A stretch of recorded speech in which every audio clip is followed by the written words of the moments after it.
Good morning, good afternoon, or good evening. This is Pamela, and you are watching Pam Entertainment TV, where we review movies, television series, and incidents in pop culture to see how those incidents may or may not affect our daily lives. Listen, have you all caught up with the first three episodes of The Acolyte? You see the title of this stream. First of all, housekeeping. Please like, make sure you comment, and make sure you subscribe. And once you subscribe, you'll be open to a plethora of different movies and television series that I have reviewed. Listen, here's my question. I have a few questions about this series. I was thinking about that. I did my review earlier, and then I started talking, just looking at other people's reviews to see where I stood in this review thing. And then I started to ask some questions. Now, the coven was on Brendock, right? And they had been there at least in enough time that they had had the children. And from what I understand, that they have been persecuted and they have been going to place to place to place. My question is, how did the Jedi know that they were out there on Brendock? And how did the Jedi know that they had children there? Because Brendock was a an isolated planet, and I think from what we have seen, it looks like the Coven is the only humanoids out there. How did the Jedi know that they were out there? That is the first question. The second question, and I'm just asking these questions. I'm not going episode by episode, but I'm just asking questions. And if you all have possibly an answer, put it down in the comments. Now, we have seen this, and I'm putting up air quotes. You can't see it, but we see that May and the guy that helped her make the poison from the Bantu tree, they're working for what appears to be a Sith. My question is, how did this Sith get May? So that leads me back to, we watched episode 3 and we watched it from Osha's point of view. My question is, how did May get off the planet? And if this quote unquote Sith that she is working for or a training under helped her get off the planet, was this person around when the coven was wiped out? Was this person the one that wiped out the coven? Interesting.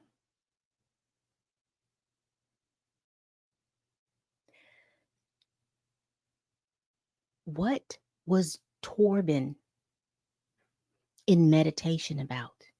Because when we watched episode 3, he was a Padawan. What was he in meditation about?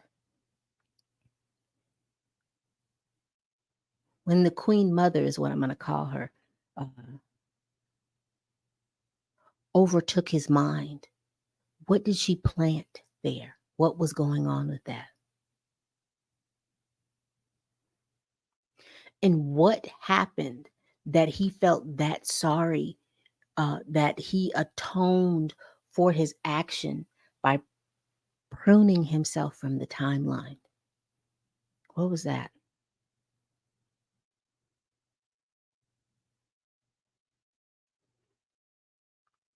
These are interesting questions that I'm asking.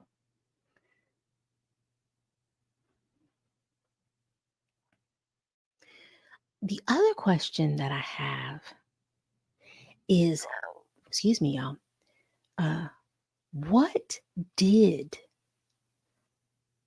uh, let me see if I get her name, because I want to call her name. Give me one moment, y'all. This stuff just hit my head as I was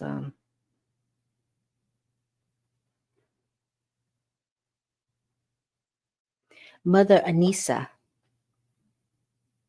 What did she do? Where did she train to be able to create or manipulate the midichlorians to create life? Because we remember in Phantom Menace, I think is what it was. It was either Phantom Menace or I think it was the third episode. You remember when Palpatine asked Anakin, did he know anything about Plagueis the Wise and how he manipulated? You remember when they had that little question? I am curious as to, did she automatically know this? Was this something that they were experimenting with?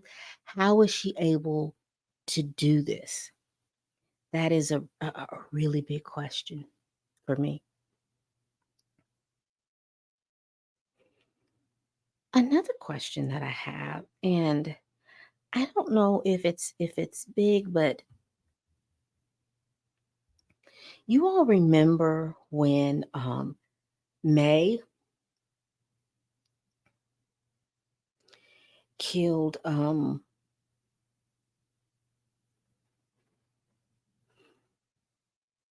Indara, Jedi Master Indara,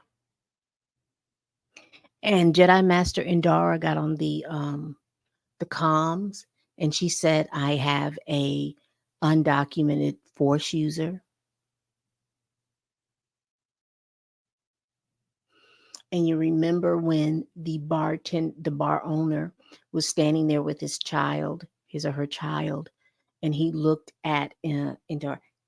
How did they know that it was OSHA? Did they have pictures? What happened? Because we didn't really see how they knew uh, that it was OSHA. It was just that they just came upon the fact that it was OSHA. And how is it that since she did not leave that ship, from what we understand, how did they go way out there to figure out that that's where she was and they knew it was her? Who tipped them off to OSHA?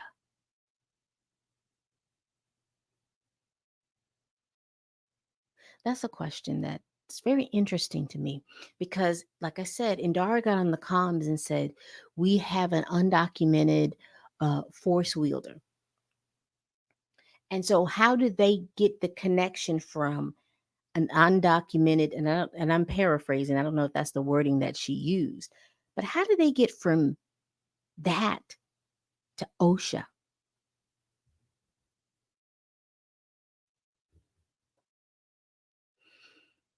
I'm interested in that.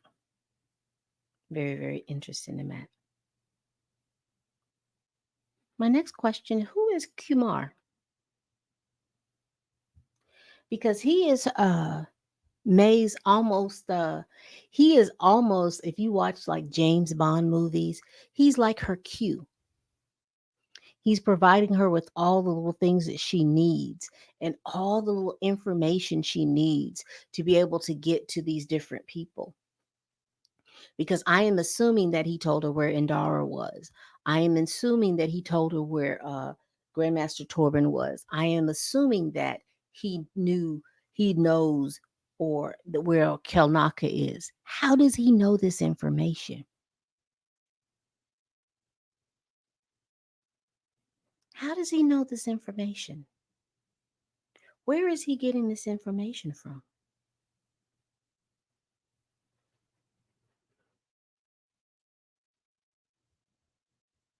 That's just a question that I'm having. That's the question that I'm having. These are just questions that I'm asking because I am confused as to how they know all of this information. Number one, how did May get off the planet when she was an 8 or 9 year old child? How did she get off the planet? Now, I have a confusing question. because Master Saul said that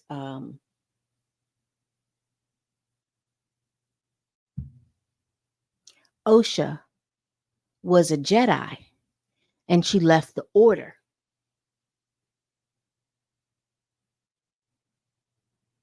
But no one said that she left. You remember how Ahsoka left the order when she was a Padawan? She never did make it to Jedi. She was a Padawan. I'm wanting to know if Osha left the order as a Jedi. How did she do that? And now I'm going forward into, the Skywalker saga, as I'm gonna call it.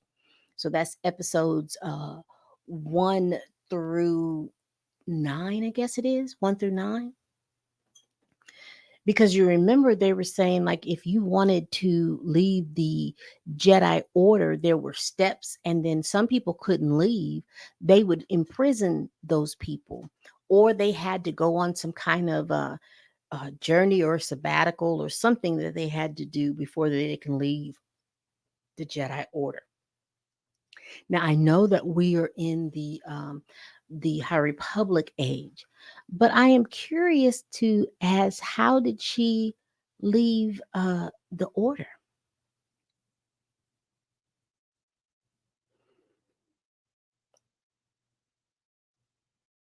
And I think my last question is this. You all remember at the end of this episode, uh, Osha was spirited out of the compound by Master Soul. And then she gets on the ship and she's unconscious.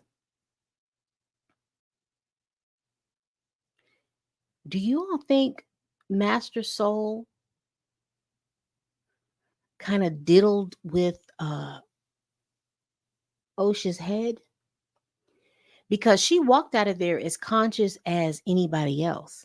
Now, I do understand trauma and I do understand how those things can affect you. But she went from walking out of there, seeing her mother gone, to being asleep with oxygen as if she was having smoke inhalation problems. And again, all those things could be true.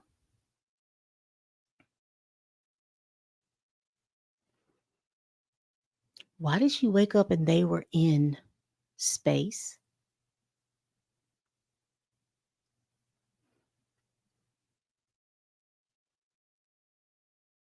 Now, I know that sounds crazy, but think about it. If the Jedi went there to quote unquote, what was the Jedi going to do? If we want to believe that the Jedi went there to quote unquote save them, why would they leave the planet so quickly?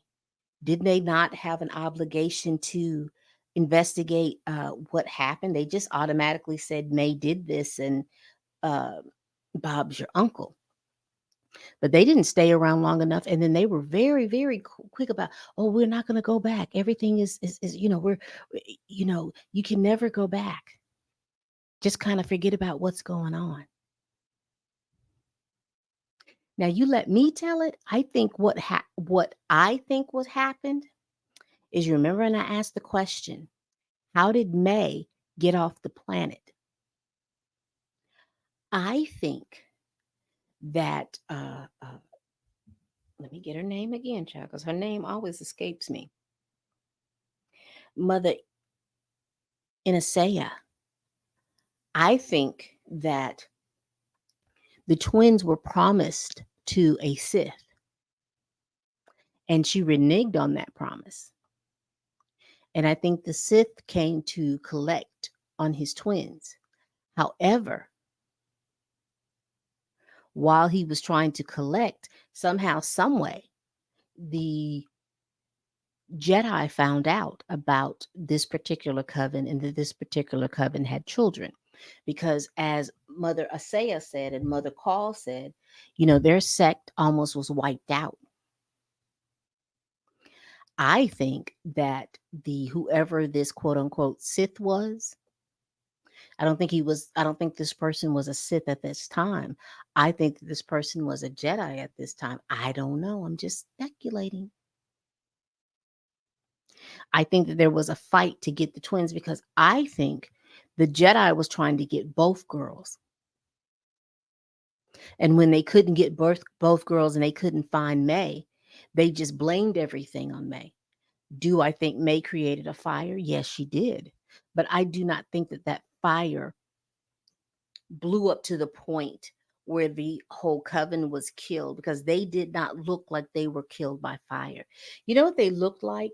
They looked like they were either poisoned by the bunta tree, or someone did some type of Jedi mind trick, and they all were killed that way. I don't know, y'all. I'm just kind of just going over these questions that I have. It's just too many questions I have.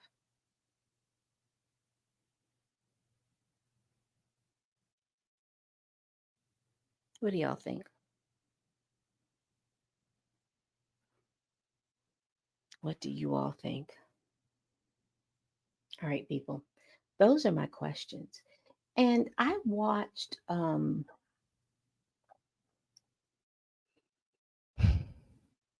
because it bothered me to see the Jedi come in and say they have a right to test your children. They have a right to be able to have these children. And that kind of bothered me. And then I started trying to think, why does that not sit well with me?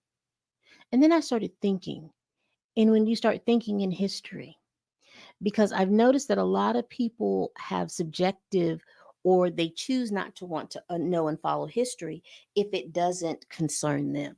But I started thinking about the Native American people. And I think about the indigenous people, the Native American and indigenous people.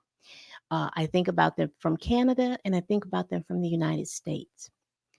And during the 30s, the 40s, and into the 50s,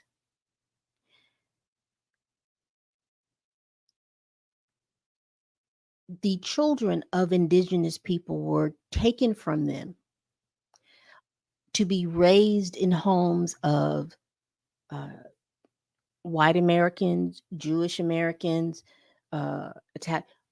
When those women could not have children, they would take the indigenous children and have them raised in white families.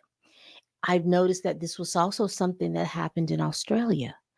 The Aborigine children and the Aborigine children were taken from their Aboriginal parents, because again, in both instances, they were considered to be too savage to raise children, and they needed to raise these children, or these children needed to be raised in quote unquote good Christian homes.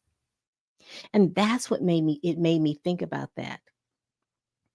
um wow, that they feel like they have a right just to come and take your children.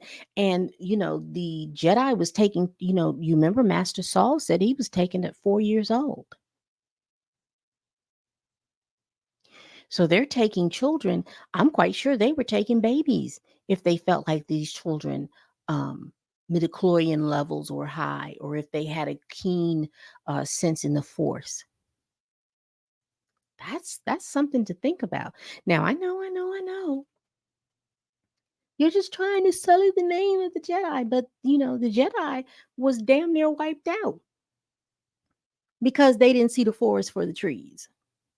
And they were doing a lot of things. They were, and if you understand and you go back into legends and you understand the thing, the Jedi was, even if you did not come across as a light wielding Jedi, you could have been imprisoned, and you possibly was pruned from the timeline. What did they do with those people?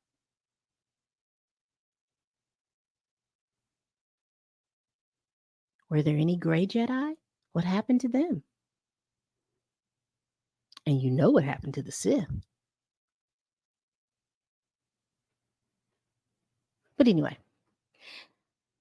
we're going to continue to watch the Acolyte. I think episode 3, like I said, I gave it a 6 out of 10. um I just didn't like the dialogue that they had for everyone. I think if they were going to have those children, and if they were going to make this whole episode about the children. I think we should have been able to see a lot more of OSHA's perspective, not just from that particular point of view, but up until that point of view. I think we should have seen her life as a child and how she felt odd, how she felt uneasy about being just the only child beside her sister. We should have seen a lot of instances where she was feeling uncomfortable, um, being the only child and feeling uncomfortable about this, and being able, maybe not necessarily to voice her opinion, because I know sometimes that's hard, but I wish we would have gotten just a little bit more. And again, I wish we would have seen it from a couple of points of views. I wish we would have been able to go back and also see it from the adult's point of view. I know that they're passed away. I know we see them all dead, but I do believe somebody survived. And I do believe that we should have been able to see it from that point of view. And we also should have seen it from the point of view of the Jedi. I think this whole episode should have been from the points of view from three perspectives: May, Osha, and the Jedi. Because you could have spent, I think this was a 30-minute episode, 10 minutes per point of view would have been great. And then would have ended with maybe like a 2 or 3 minute point of view from present day. I think it could have been done. But anyway, what do y'all think about my questions? Y'all put it down in the comments if you feel like you got some answers to any of those questions that I've asked. Again, we do this every week. Please like, comment, and subscribe. Please share this video if you care. Please tell a friend, tell a kin, tell a coworker, tell that heifer that you can't stand that I'm over here making these videos, child. And as always, people, bye bye.